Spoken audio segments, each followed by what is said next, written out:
After the ban on Reynor's Protoss in GSL, we awaited eagerly to see him speedrun the competition in the final season of the year. But not only do we have Reynor in action, we have Maru trying for GSL number 5, Hero carrying the Protoss torch, and another foreigner, Astrea. It is an exciting time to be a GSL fan. Just a warning, this video will contain spoilers for the first two groups of the round of 20 in 3, 2, 1. The first two groups were amazing, producing interesting games for every single race and creating heartbreak for us foreigner fans. After easily making it through the qualifiers, Astrea and Reynor were placed in groups A and B respectively, where they would face some tough but honestly beatable opponents. After some promising starts, both players would eventually fall, and we have to start asking questions, especially about the build-up to Reynor's games. In this video, I'll be breaking down what went wrong with both Astrea and Reynor, and why competing on the GSL stage is so hard. So let's begin with Astrea, who had the tough task of playing the previous season's champion, Hero. But boy did he have a great start. Game 1 started on a 1-gate expand map, with Hero starting with a proxy Stargate, while Astrea went for a quick sentry, quick second gate style. This has been becoming more popular recently, as players want to avoid a Stargate mirror, and the scouting provided by the sentry is just so useful. Later on in this game, he'll use this hallucination to scout a very early dark shrine.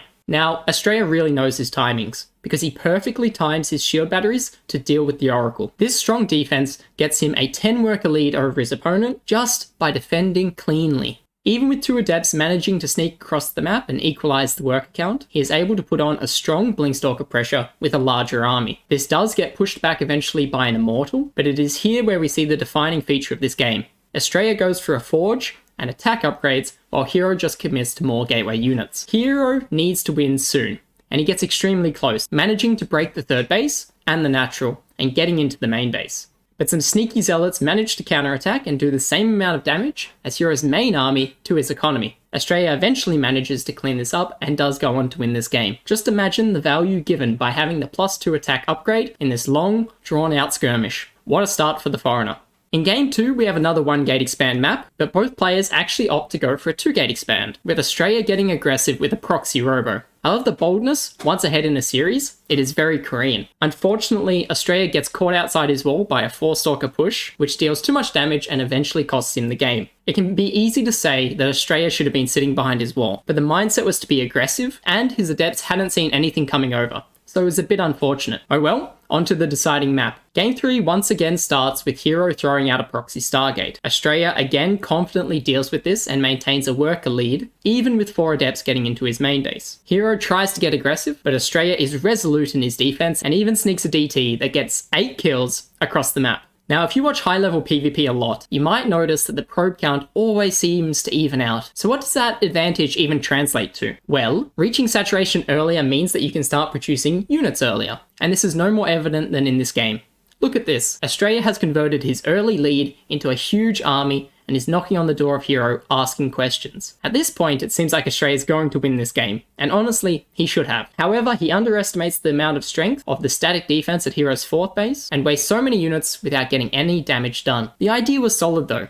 When you get into these positions, you want to sit in between the bases, securing a concave if they ever want to break out. Astrea just needed to commit slightly more units to the 4th base, possibly some stalkers to focus the shield batteries, and he would have won this game. So now he finds himself in the loser's match versus Armani, a player that he should honestly be favoured against. Game 1 starts with Astrea opting for the standard Blinkstalker style, and confidently goes into a mid-game. He was containing the Zerg's expansions, and it is here where I believe he makes the biggest mistake. Instead of adding Immortal production for multiple robos, he immediately techs up to carriers. Now this might sound good, but it really does leave you vulnerable to Lurker Hydra attacks. Lurkers clear all the ground support, and Hydras can deal with low number of carriers. This is exactly what happens in this game, and I just wish Astrea mixed in some Immortals before teching up. In game 2, we saw Astrea once again going for that Blinkstalker style, and luckily he didn't have to make the choice of teching to Skytoss or Immortals, because Armani puts the pressure on with a huge Queen Ravager push. Just look at this wall from Australia. Look at it. It's so beautiful and honestly baits Armani a bit. This means that the shield battery lasts just long enough for Astrea to stabilize, and he is able to hold the all in.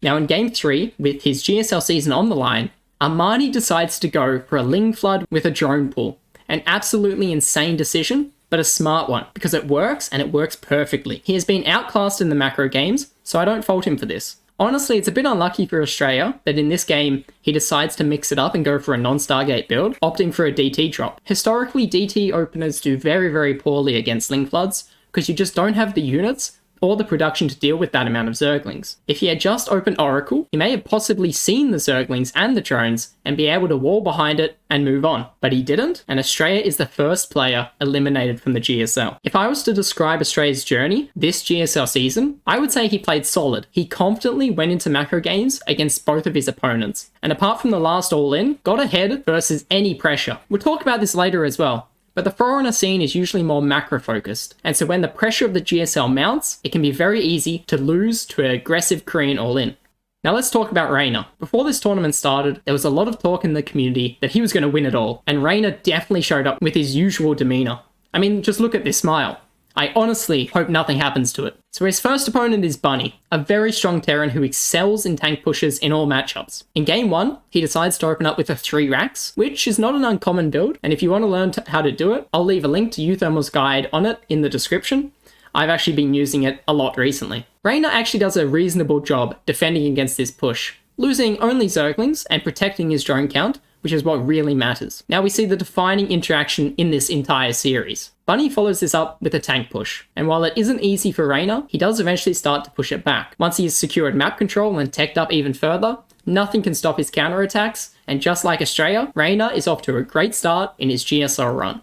But things would change from now on. In the next 2 games, Bunny would open with a CC first and immediately tech into a tank push. Opening with CC first buffs his economy greatly, and the early Hellions push the creep back further, allowing for a faster tank push timing. These tank pushes can be very tricky to deal with, there's no sugarcoating it. If you take one bad fight off creep, it can snowball very quickly. And this is where we need to question Reynor's preparation. Because to me, if I think of Reynor a year ago, he was always taking decisive fights and crushing these kinds of pushes. Instead, in this first game, he mistimes his engagement, fails to get us around, and fights off creep. And on top of that, the queens block a large amount of his banelings. From this engagement, the game just snowballs out of control. He has to give up his third base and eventually the game. Now this is for you to decide, but perhaps dedicating months learning Protoss vs Zerg hurt his vs Terran. Game 3 goes very similarly, but Reynor is in an even better spot. His flank does more work, stopping reinforcements from getting across the map, and the creep spread is so far out that the tank push starts so far away from his bases. Yet it is an exact replica of the previous game. Bunny's tanks are nowhere near his base, yet he decided to fight through a choke point, off creep, once again blocking a majority of his banelings from joining the fight. My belief is that some of that killer instinct has been weakened over time. Now, I have no insight into Reynor's preparation. He most definitely prepared very hard for Bunny with his Zerg for this tournament, no doubt. And for some players, off-racing can be very liberating and an important part of a practice program. This just shows that you need to be at the top of your game to beat someone at GSL. And because you have limited time to practice, you might run into a situation you haven't practiced much against. Again, I'm not sure if his practice partners played CC first into 2 base all-in versus him. So like Astrea, Reynor loses the next 2 games in a row and faces a Zerg player in the losers match. Now just look at how the smile of Reynor has disappeared. He is ultra focused now, and who knows, would he have played Protoss against DRG? That's a very good question. Now, I'm no ZVZ expert, so I'll just try my best at analysis. In game 1, DRG opens up with a 13-12. If Reynor was unpracticed in ZVZ, this would be a great build to kill him with, because it requires a very precise reaction. And this is what we see out of Reynor, confidence in his hold. Now, it wasn't perfect, DRG does get ahead, but we see Reynor's brilliance as he plays the early mid game better, sneaking in drones where possible and getting to his final saturated economy quicker. This once again translates into a stronger mid-game timing, and Reynor just pulls DRG apart.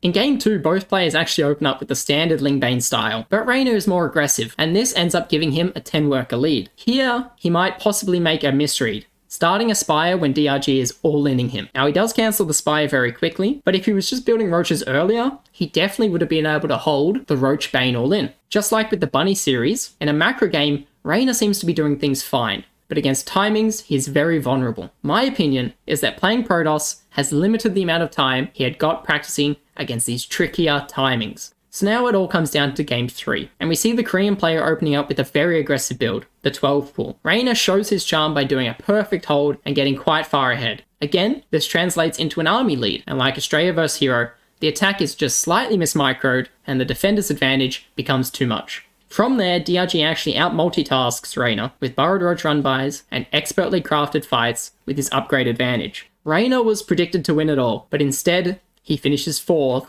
in the first group stage. Both Astrea and Reynor brought confidence to their GSL runs, but this isn't a DreamHack weekend tournament. This is the GSL. Korean players are extremely experienced with crafting their series and exploiting weaknesses in their opponents with timing attacks, and I truly do wonder if Reynor regrets a bit of his preparation.